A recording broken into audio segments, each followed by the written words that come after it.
하나, 둘, 하나, 둘. 제가 저번 시간까지는 하프스윙까지 하는 방법을 알려드렸고, 오늘은 백스윙 탑 하는 법을 알려드릴 거예요. 그런데 한 번에 다 알려주지 않고 하프스윙까지, 그리고 백스윙 탑까지 이렇게 나눠놨죠. 이 이유가 하프스윙까지 하는 방식이 있고 하프스윙에서 백스윙 탑까지 하는 방식이 있고 서로 방법이 다르기 때문이에요. 제가 저번 시간까지 알려드린 하프스윙 방식이 상체와 팔이 같은 양과 같은 방향을 가서 팔은 밀고 상체는 회전하고, 여기까지 만들었는데 같은 방향과 같은 양을 만들었다면 이 하프스윙에서의 양손의 위치는 내 명치 앞에 위치하게 됩니다. 어드레스 때의 양손의 위치가 내 명치 라인에 있죠.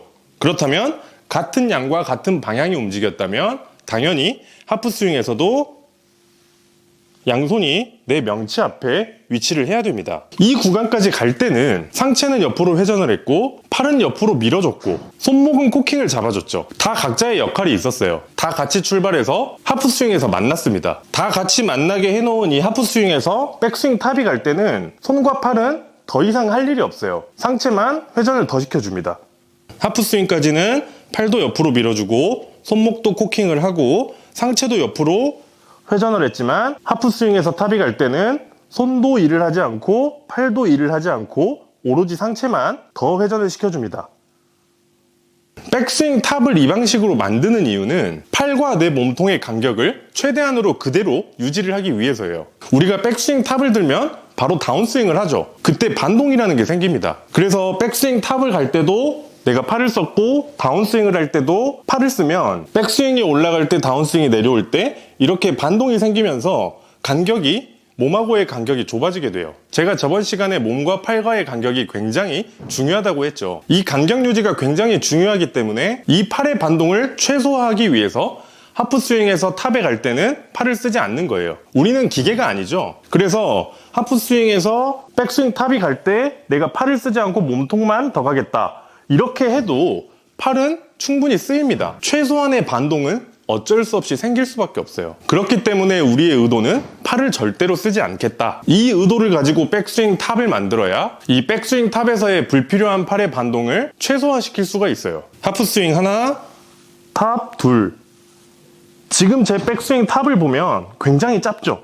근데 저는 더 이상 회전을 할 수 없을 만큼 몸통이 풀로 꼬임을 만들었어요. 여러분들이 아무리 몸이 유연하다고 하더라도 몸 구조상 백스윙 탑을 만들 때 팔을 쓰지 않고 상체만 더 돌아간다면 저보다 백스윙 크기를 많이 할 수 있는 사람은 거의 없을 거예요. 탑 클래스 선수들 보면 로리 맥길로이, 존 람, 토니 피나우, 브룩스 캡카 등등 상체의 회전량이 일반 아마추어들은 따라할 수 없는 만큼의 회전량이 나옵니다. 그런데 백스윙 탑의 크기는 어떤가요? 모두가 여러분들보다 더 짧게 유지돼요. 바로 이 방식으로 백스윙을 만들기 때문이에요. 팔의 움직임을 최소화하고 상체의 회전량을 많이 만들어가면 몸통의 꼬임은 최대로 모이지만 백스윙의 크기는 많이 할 수가 없어요. 대부분의 아마추어 분들이 백스윙이 크고 백스윙 때 팔을 많이 씁니다. 그래서 그냥 생각만으로는 이 백스윙을 만들 수가 없어요. 그래서 연습을 하실 때 하프스윙까지 팔은 밀고 상체는 옆으로 회전하고 동시에 출발시켜서 하프스윙까지만 먼저 만듭니다. 하나, 그 다음 여기에서 백스윙 탑이 갈 때는 팔은 일체 쓰지 않고 상체만 더 회전. 둘. 이렇게 구분 동작으로 만들어서 연습을 해야 돼요. 백스윙 탑에서 제가 상체만 회전시키라고 했다고 무리해서 많이 돌려고 하지 마세요. 제가 저번에도 말씀드렸듯이 상체의 회전량은 백스윙 탑에서 많이 가는 것이 아니라 어드레스에서부터 하프스윙까지가 80%예요. 이미 이 구간까지 많이 돌아 있어야 됩니다. 그리고 하프스윙에서 탑이 갈 때는 나머지 20%만 더 돌아주면 됩니다. 둘.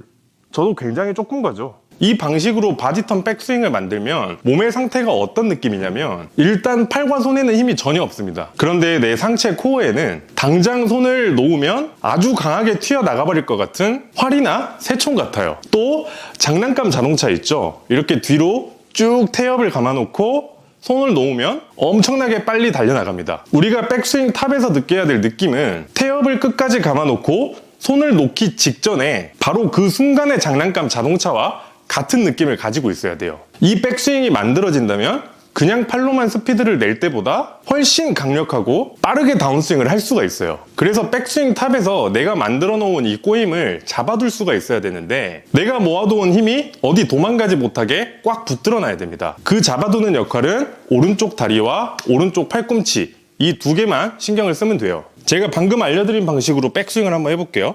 하나, 둘.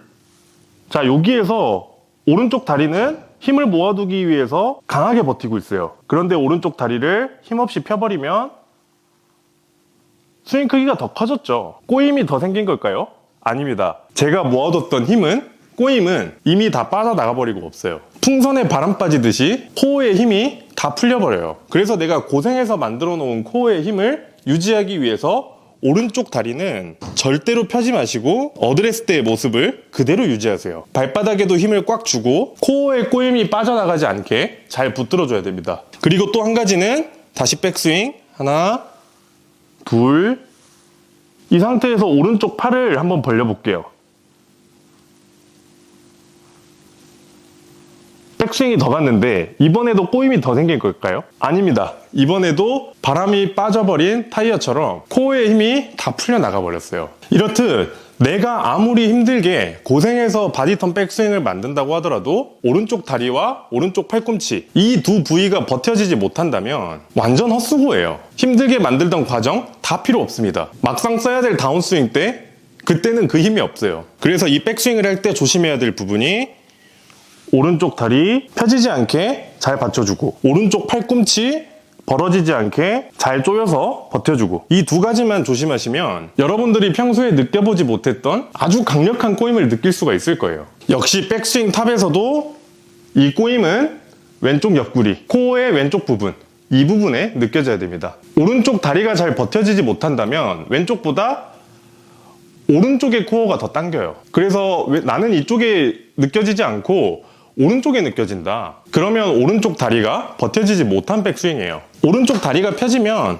오른쪽의 코어가 이렇게 펴집니다.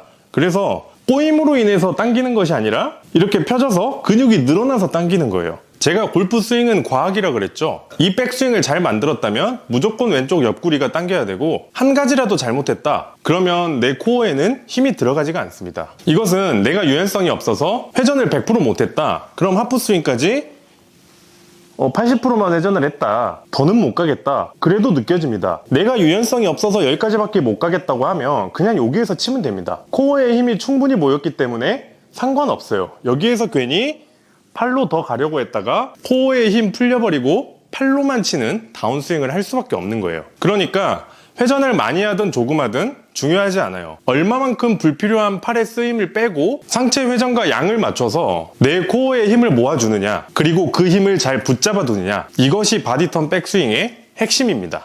하나, 둘. 하나, 둘. 제가 여러분들에게 계속 강조를 드렸습니다. 백스윙 때 몸을 쓸 준비가 안 되어 있으면 다운스윙 때 몸을 절대로 써서는 안 된다. 백스윙 때 모아놓은 꼬임이 없으면 다운스윙 때 턴을 해서는 안 된다. 계속 강조를 드렸는데 오늘 제가 알려드린 이 백스윙 탑을 만든다면 여러분들은 이제 다운스윙 때 몸을 쓸 준비가 완벽하게 된 그런 상태입니다. 바디턴 백스윙, 백스윙 탑까지 꼭 완성해 보시고요. 오늘 레슨 여기까지입니다. 저는 다음 시간에 다시 찾아오겠습니다.